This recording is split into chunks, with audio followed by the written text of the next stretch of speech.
A Pike County elementary school principal is fired after an investigation into alleged misconduct. Huntingburg Mayor Denny Spinner joins me for a midweek edition of Monday with the Mayor, and Kurt Gooksell talks Forest Park football ahead in sports. All of that and much more is up next here on 18 WJTS News.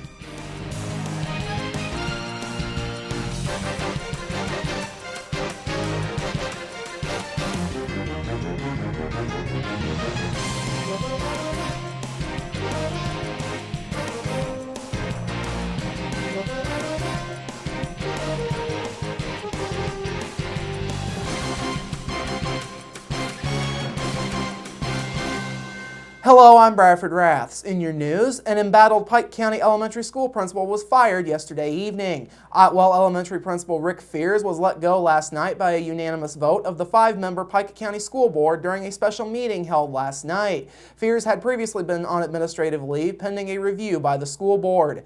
Fears' attorney, Mark Phillips, says Fears is planning to file a lawsuit against the district within 10 days. Phillips says he was shocked by the board's vote.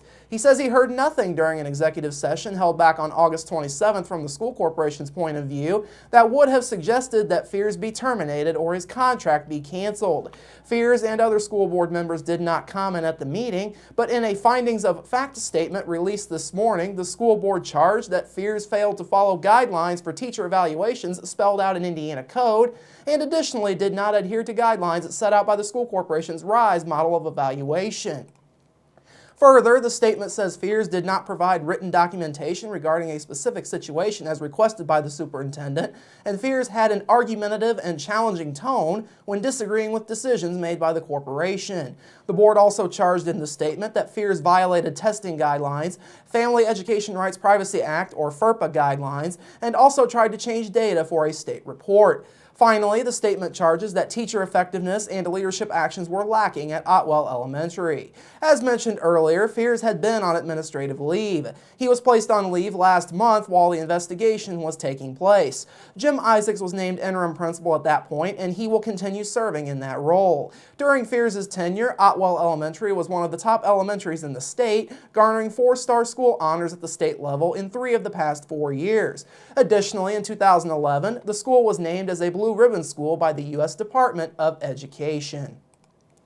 A burglary that took place over Labor Day weekend led to the arrest of 6 juveniles in connection with a string of burglaries. Jasper police were called to the former Jasper Wood Products building owned by Paul Vogel Jr. yesterday in reference to a burglary that occurred at that location over Labor Day. The evidence gathered by police led to the apprehension of 6 unidentified juveniles at Jasper Middle School. As more evidence came to light in the investigation, a burglary that occurred at a house owned by Chris Falkenberg in the 1500 block of Mill Street that was reported yesterday was attributed to 2 of the apprehended juveniles. A third burglary that took place at a residence along Riverside Drive was also solved in the course of the investigation. All 6 juveniles are set to be charged with various counts of burglary, criminal mischief, and theft. All 6 were released to the custody of their respective parents and guardians.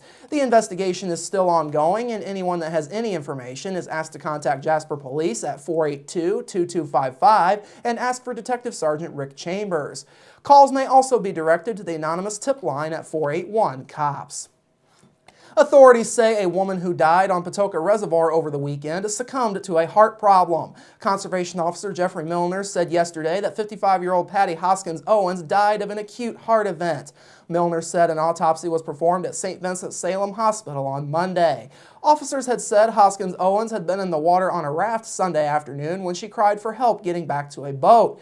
Once on the boat, she became unresponsive. The incident occurred in the Sycamore Creek area of the reservoir. The Lakota Community School Corporation is now in need of a superintendent. Larry Whitecamp has left his position in order to explore opportunities for the future, according to a statement by School Board President Scott Hall. Hall says Lakota Elementary Principal Laura Mattingly will serve as interim superintendent, and Mike Tippery will fill the role of manager of business operations for the district. Hall says Whitecamp worked tirelessly in helping the administration with upcoming deadlines for budgets, as well as for union negotiations. He also stated that Whitecamp offered the administration help on anything that they may need going forward. No official reason was given as to Whitecamp's departure. An executive session is set for Friday night at 6 p.m. for a discussion on personnel matters per the district's website. Finally this evening, a local U.S. congressman will be holding a listening session tomorrow. Indiana 8th District Congressman Larry Bucshon will be in Lakota tomorrow evening to hear comments, questions, and concerns from those across the 8th Congressional District. The event is free and open to the public to attend. The session will take place at the junction in the 600 block of West Broadway Street in Lakota from 4:15 until 5:15 p.m. Eastern Time tomorrow. Locally, Indiana's 8th Congressional District encompasses all or parts of Crawford, DuBois, Davies, Martin, Pike, Perry, and Spencer counties. Other counties included in the district are Clay, Gibson, Knox, Owen, Park, Posey, Sullivan, Vanderburgh, Vermilion, Vigo, and Warwick counties. Coming up after the break, Huntingburg Mayor Denny Spinner joins me for a midweek edition of Monday with the Mayor, plus your local forecast, sports with Kurt Gooksell, and Inform featuring Nathan Brittingham and Gina Wall discussing the upcoming Dale Fall Fest. That's all up next here on 18 WJTS News. Local people watching local people.